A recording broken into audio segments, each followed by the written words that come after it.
Hello! In this quick video tutorial, you will learn how to add a custom domain to your Odoo website.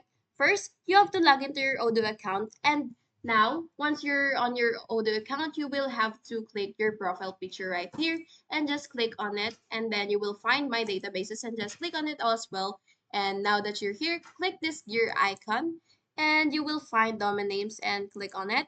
And once you're here, you can either use your own domain or get a new domain name and select whatever you would want it to be and click it.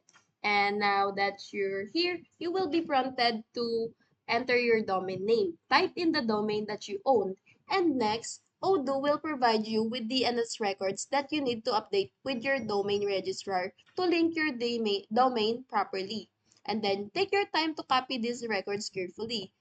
After that, you will update your DNS settings. Return to your Odoo and click the Verify button to confirm your domain connection.